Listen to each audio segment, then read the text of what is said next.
God has indeed been so good to us, and we glorify the Lord for all his goodness over our lives. And now it's time for us to look at the newspapers, see what is being reported, get to be on the know. And starting us off today is the Standard with the headlines: Fuliza gang in 449 million haste to lose property. So at least 10 youth registered, more than 123,000 mobile phone lines took loans and went on a car and motorcycle buying spree without the intention of repaying the money. Their properties are to be forfeited to the government. Hey, jamani. We complain so much, this serikali inatuibia, but sometimes we are even worse, if you ask me, because Fuliza scammers, 449 million, come on, haste, ordered to forfeit high-end vehicles. So 10 people were arrested after NCBA Bank detected hundreds of SIM cards had taken out loans but had not repaid them. At least 123,000 lines were used to borrow the money and then switched off. Hii plan walipanga for how long? Anyway, this is just on another level. Fuliza imejionea mambo. So I see here that Mutisia, Peter Mutisia is actually a police officer with the Asset Recovery Agency, told the court that sometime last year the agency received information about a complex theft on the NCBA platform. The agency then moved to court seeking orders to investigate the 7 suspects' family bank accounts and also M-Pesa wallets. So it says here that Mutisia explained that the suspects had first registered at least 19,000 fictitious identities using the identification cards of unsuspecting Kenyans. So they then raided the digital wallet by borrowing money and transferring to a second set of mobile numbers.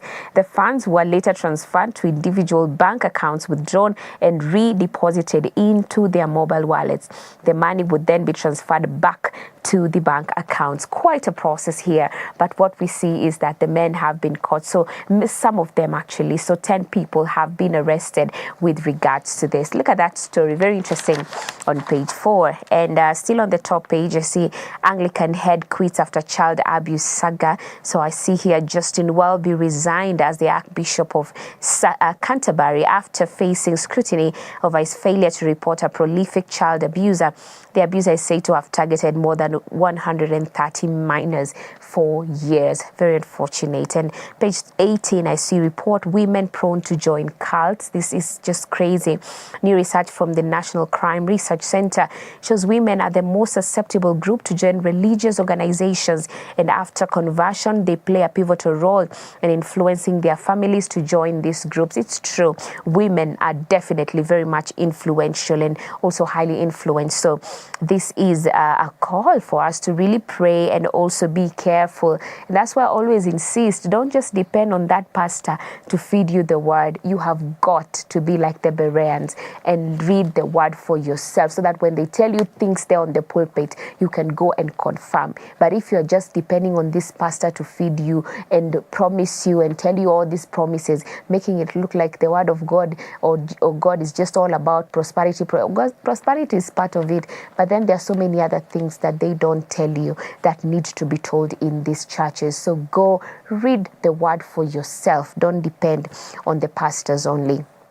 And moving on, thousands may miss exams over varsity funding crisis. So multiple universities saying students have been given an ultimatum to settle outstanding tuition fees before the tests begin in December.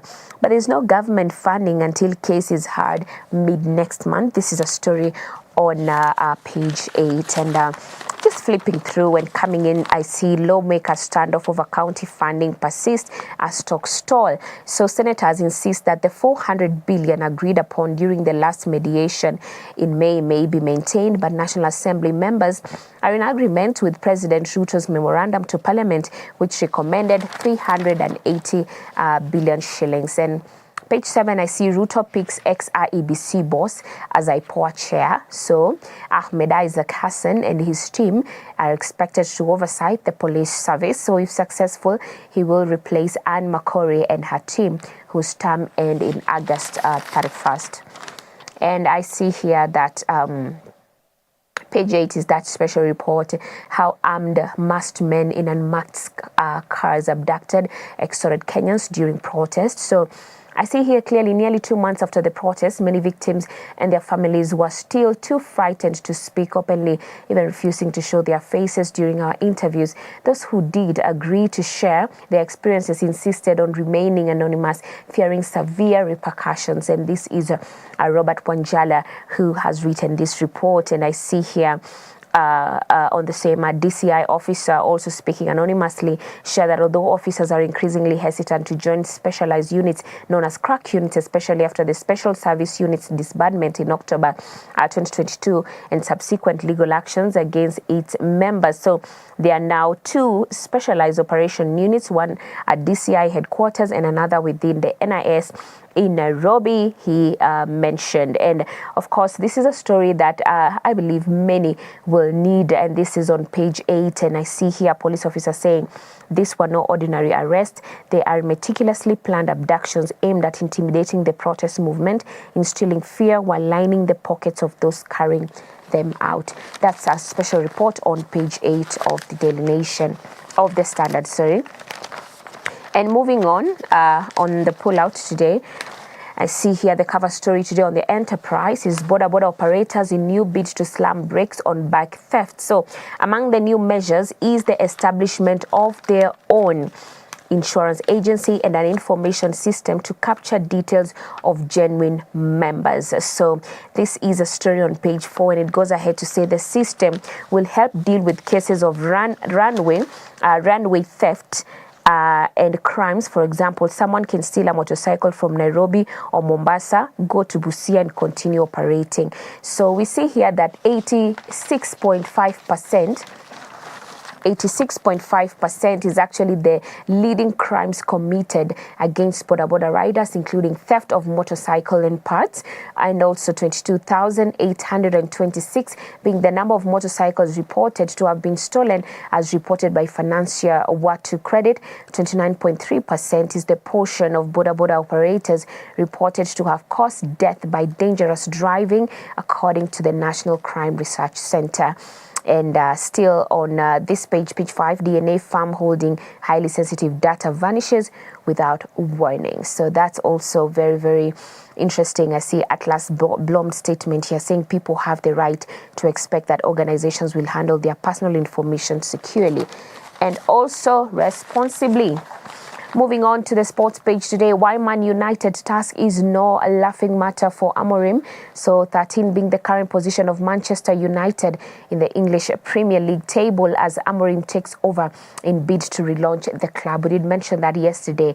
Former Sporting Lisbon coach faces many challenges as he strives to rebuild the Red Devils, and Manchester United's new era started on Monday as Amorim arrived in England. Moving on, I see here that Kenya needs to find winning boots as Ghana drop Arsenal ace Partey. And this on the same is saying Harambee Stars must defeat Zimbabwe, and that is to keep alive hopes of punching AFCON ticket. And also Black Stars ask their top midfielder as they seek AFCON survival against Angola and also Niger. And now moving on to the Daily Nation. We'll be looking at what is also being reported here. And the top story today is Gulf oil deal ties Kenyans to expensive fuel. So I see here Kenyan consumers face a months-long extension of the government-backed fuel import plan, with Gulf oil majors denying motorists, households and industrial users relief from falling petroleum prices globally in a new agreement that will help the country evade paying hefty penalties. That's a story on page 4. And moving on, I see new political parties in Gachagua Kalonzo coalition. So the Nation has learnt of a series of private meetings involving Mr. Gachagua, Mr. Musyoka, and DAP-K leader Eugene Wamalwa as they begin plans to run against President William Ruto in the 2027 State House contest. And we continue to follow up on that. In 2013, Paul's chief, Isaac Hassan, lands Plum State job. We did cover that on the Standard. And widow of former marathon champion among 3 charged with his murder. This is interesting. Page 3.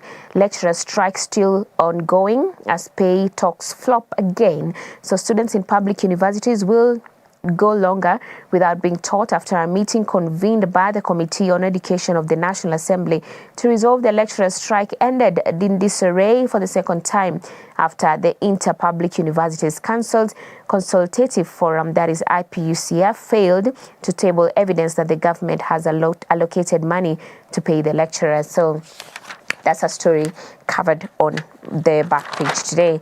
And page 2, we will not be derailed. It will not be derailed. Peace mission chief tells Haiti gangs.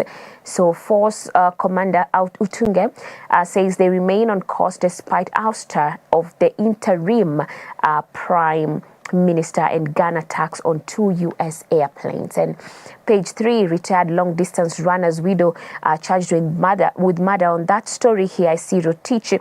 2 other suspects deny killing former Vienna Marathon champion Candy on October 3rd in Eldoret, a town. The court directed the defense to file the application on bond in court within 5 days and serve the same to the prosecution. So the matter will be mentioned on December 2nd when the court will make a ruling on the application to release the accused on bond. A story on page 3. And coming down to page 4, Gulf oil deals ties Kenyans to costly fuel.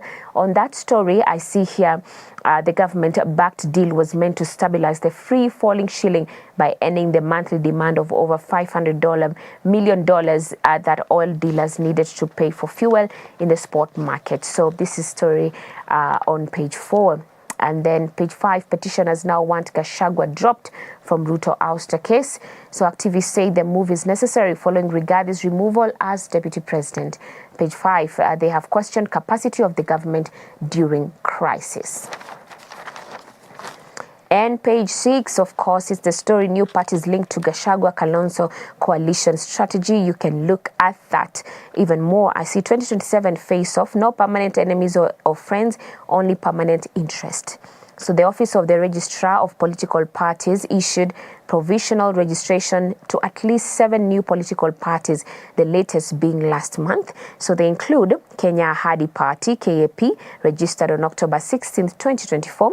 We have Imarisha Uchumi Party, IUP, registered on June 24th, and People's Forum for Rebuilding Democracy, PFRD, registered on June 13th. So other outfits with provisional registration are the National Economic Development, NEDP, and the We Alliance Party, Kenya Liberals Alliance, and Chama Changamko Kenya, CCK. Karibu ikae kama ile ya Tanzania.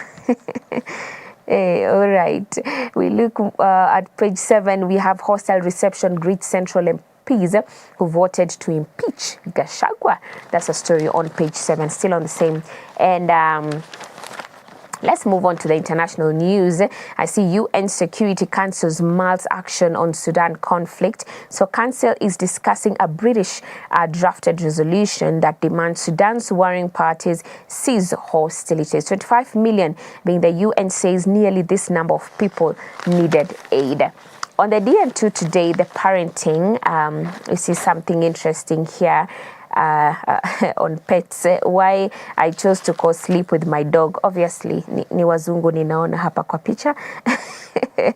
I know Africans can feel a little bit ish about that, but you know, nowadays we can never really be sure. But the parenting today is talking about prostate cancer in the family. So November is Prostate Cancer Awareness Month. We had a chat with Dr. Catherine Mutinda, a geneticist from Nairobi hospital, to understand the genetic risks of developing this type of cancer and how to handle a positive diagnosis. And I see here Dr. Mutinda saying here that in families with a genetic link to cancer, diagnoses often happen earlier in life when the person is young and the disease may be more aggressive. And she also adds that there are around 22 genes associated with prostate cancer risk. Look at that story. I believe will be great and important on page on the DN2 parenting today. On the DN2 motoring, I see a story, how often should you change the engine oil? You can look at that story on the DN2 motoring today. And let's come down to the sports page. Gifted player who quit studying medicine eyes sporting fame. This is a story on page 31. KDF's Mukasia, a beach handball international, fights for place in main Kenya team. And page 30, Firat rally stars for final dash to qualifiers finish line. So that's just briefly perusing through the Daily Nation and the Standard. You can grab a copy. Let us finish up with the Business Daily today. I see IMF World Bank split on Kenya power monopoly. So IMF sides with government on plans to open the market. World Bank wants move will spark a surge in power prices. That's a story that is well covered on page 2 of the Business Daily today. I also see State House hiring more advisors as bill crosses 1 billion shillings. So page 2 is that story as well. On the back page, why Kenya should prioritize crypto market regulations. So the death of digital currency regulations threaten to reverse the country's fintech-driven economic growth.